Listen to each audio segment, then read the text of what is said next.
दिवसापासून राज्य सरकारचा एक निर्णय कमालीचा वादात अडकलेला होता। हा निर्णय होता अधिकाऱ्यांची परीक्षा हिंदीमधनं घेण्यासंदर्भातला। या विषयावरनं किंवा या सगळ्या मुद्द्यावरनं बरेच वाद उठलेले होते। चहूबाजूनी टीकेची झोड सुरू झाली। राजकीय वातावरण तापलं आणि सरकारनं निर्णय मागे घेतला। मराठी भाषा मंत्री उदय सामंतांनी याची घोषणा केली।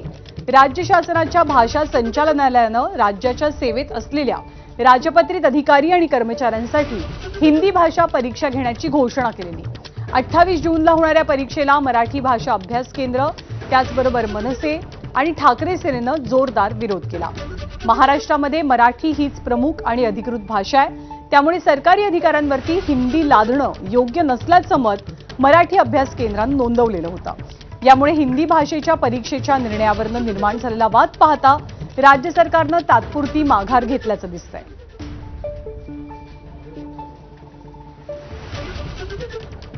हा निर्णय मागे घेत असल्याचं सांगताना मराठी भाषा मंत्री उदय सामंत यांनी नेमकी काय माहिती दिली आपण पाहूया। मराठी भाषा संचालनालयाकडनं ही परीक्षा घेण्यात येणार आहे म्हणून मी आता आमच्याच प्रधान सचिव मराठी भाषेच्या जे किरण कुलकर्णी आहेत त्यांच्याशी चर्चा केली। जी परीक्षा हिंदीची लावलेली होती त्याला स्थगिती दिलेली आहे आणि भविष्यामध्ये ही हिंदीची परीक्षा आवश्यक आहे का ते मी राज्याचा मराठी भाषेचा मंत्री म्हणून पडताळून बघणार आहे आणि जर आवश्यक असेल तर कंटिन्यू करू, जर आवश्यक नसेल तर ही हिंदीची परीक्षा न घेण्याचा निर्णय आम्ही घेणार आहोत। आणि या पुढच्या बातम्या आहेत महाराष्ट्रामध्ये होणाऱ्या महिलांबद्दल होणाऱ्या